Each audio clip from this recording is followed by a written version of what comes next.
The waste yarn cast on and cast off method.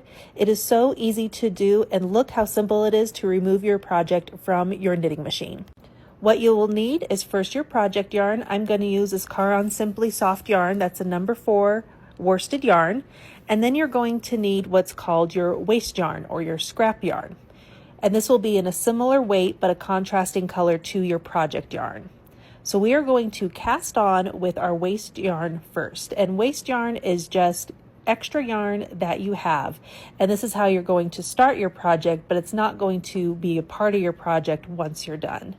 So we start with our standard cast on. If you would like a slower step-by-step tutorial on how to do this cast on method, I have it linked in the video description below. But we're going to cast on with our waste yarn like normal, one time around, going over and under each needle until you get back to your beginning needle. I like to start at the white needle. Next, we're going to put our yarn all the way down into our yarn holder. And then for the waste yarn, for the cast on, it's more secure. And so I like to do 5-8 rows. Once you have your waste yarn rows done, we are going to cut it and put the tail end into the middle of the machine. And I like to start now my project yarn again at my white needle. So I end my waste yarn at the 47th needle. And now we're going to start our project rows. And so we put it on like normal, just how you would add on a second skein of yarn. Put it into the yarn holder and into your tensioner. And I like to put it around my 48th white needle because I stopped at my 47th. So we want it to be like a continuous piece of yarn where we're connecting the two yarns together. The waste yarn and then the project yarn. You don't want to skip a needle or else you will get drop stitches. So now at this point, now that we have our project yarn on, we just want to crank out as many rows as you need for your project. So like an example, if you were doing a scarf, crank as many rows as you would like to make your scarf. Once all your rows are done for your project, now we can cut the end of our tail end of our yarn and we're going to put it back into the middle of our machine. Now for the cast off using the waste yarn method, we're going to get our waste yarn back out, which is our yellow piece of yarn, and we're going to put it in the middle of the machine. Now again, I like to start my yarn at my white needle. So I put it around my white needle and my project yarn ends at my 47th needle. So I put my yarn around my needle and then it's down in my yarn tensioner and holder. And now we're going to do a few more rows in the waste yarn. As this is the cast off and it won't be as secure as the cast on, I like to do a few more rows between 8 and 10 rows, just for a little extra added security there.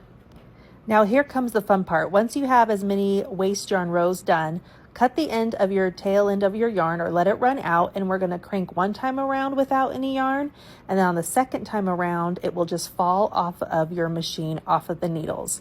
And it's so much easier to remove your project from the machine this way. But if you like to do the normal cast off so you can get a drawstring effect, check out my cast off video linked below in the description. Now to finish our project, we are able to close our tubes because we use the waste yarn method using a slip stitch. But you want to make sure your tube is not twisted when we close both sides of the tube. So I will show you how I do that. What we're looking at here is the cast off side of our tube, knit side facing out. And I have the tail ends of my yarn here. And you can see we have our yellow, and then we have a row of red stitches, and then a row of yellow stitches again.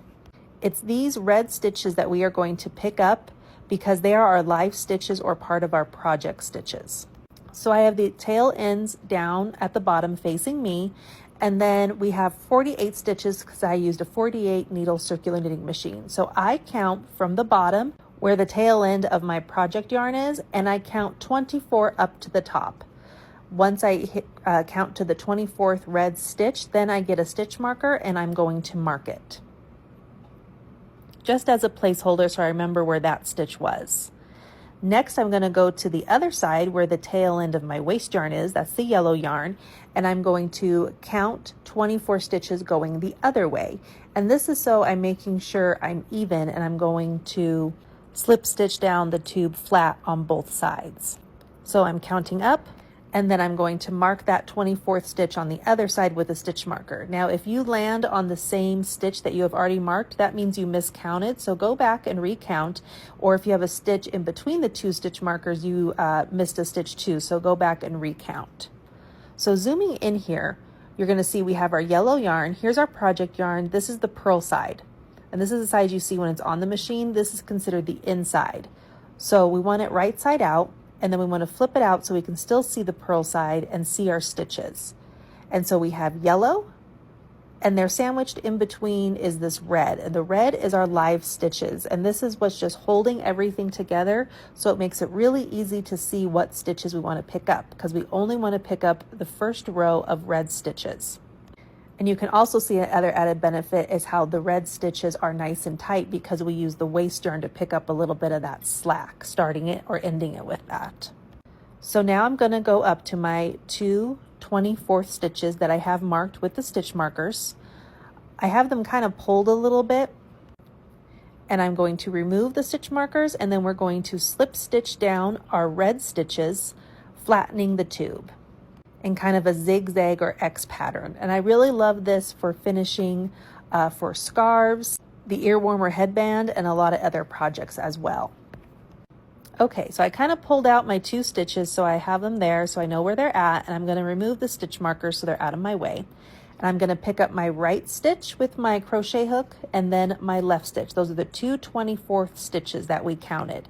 Now I'm going to slip stitch the loop that's closest to the hook through the second loop on my hook. So I hook it and pull it, and there's our first slip stitch. Now we have 1 loop left on our hook, which was from the left side. So now we want to pick up the stitch on our right side. So we want to pick up the next stitch and then slip stitch the first loop that's closest to the hook through the second loop. And that's a slip stitch. Now we go over to the left. We pick up a loop and pull the first loop through the second loop. And this is what we're going to do all the way down till we get to the tail end of our project yarn, picking up all 48 stitches. And you can see why now it's a really good idea to have a very bright contrasting color compared to your project yarn. So it makes it really easy to see what stitches you want to pick up. The other added benefit for having this waste yarn is it will kind of curl at the end of your project, and so now you're not getting that curl in the project yarn but in the waste yarn that we're going to remove.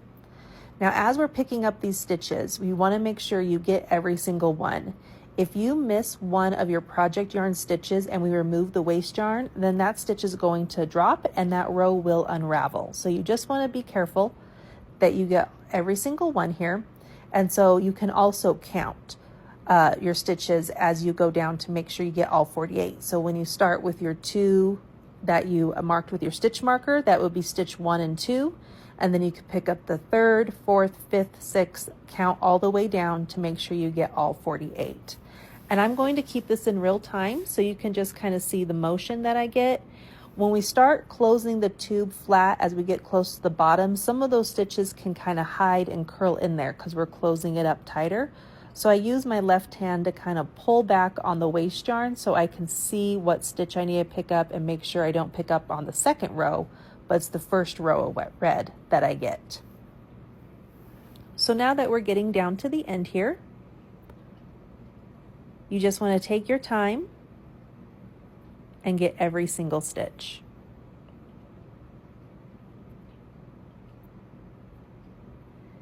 And it just makes this really nice, clean X pattern zigzag look. This is what I use at the bottom of my sweaters as well, and it just makes a really nice, clean edge.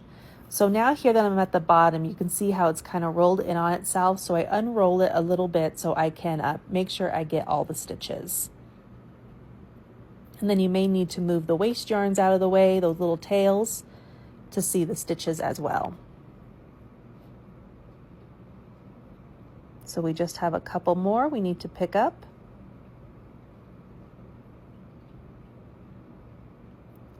We're going to get that one and the one on the right.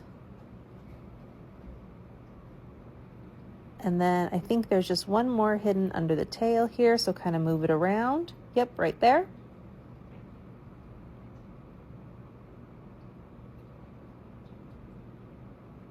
And then if it's kind of tight, you might need to pull it with your fingers. You can pull the stitch so you can get your crochet hook under there, slip stitch it. And now to secure this last stitch, we want to take the tail end of our project yarn and slip stitch it through our last loop and pull the tail all the way through. And now that tail is secure, or that stitch is secure, and nothing's going to unravel, and you can knot it at this point. After this, I like to pull the waste yarn and take a look at my stitches, and this is the pattern you should see. If you get a big hole in between there that's bigger than the rest, that means you missed a stitch, so you want to undo it and make sure you go back and pick up that stitch. But it looks like I have picked up all the stitches, everything is secure, so now we can remove the waste yarn. But I found out that there is the easy side, there's a tricky side, and then there's also a third option where you can use a ravel cord to make it super simple to remove it. Now this side of the project yarn is going to be easier to unravel than the cast on, as this is our cast off side. It's just going to drop the stitches. We find the tail end of our project yarn, not the project yarn, of the waste yarn, the yellow yarn, pull it and it will just unravel and come off of the project yarn. So I'm going to speed this part up and you'll see how the waste yarn just comes completely off and you're left with a really nice clean edge. Now we need to go on to the other side of our tube, and now because this is the cast on side, our first row has our cast on, and so those stitches are locked into place, and that's what keeps your stitches from dropping. So if we just pull the tail end of the waste yarn, it's not going to come undone, it's just going to cinch it closed. So for the first row, we just need to remove it from the loops like this. Just pull at the very end, the very last row of yarn, and pull it out of the loops, and this will make it so those stitches are no longer secured.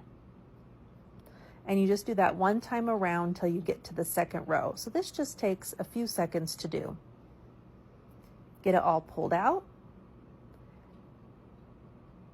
and once we have the cast on removed from the loops of the stitches, after that we can just pull on the tail end of the yarn and all the stitches will drop. So I just have one more that's still connected. And now as I pull on the yarn, they're going to just drop completely, just like the cast off side.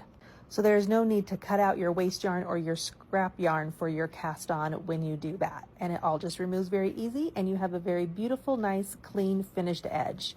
So lastly, you can do one more step for your waste yarn cast on or cast off, and that's adding a ravel cord, which is one more piece of yarn.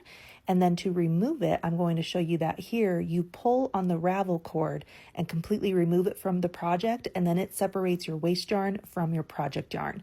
So I have the full tutorial on how to do the ravel cord method linked in the video description below, and it will take you step by step on how to do this as well. So thank you so much for watching. Please hit that like and follow button, and happy crafting, everybody.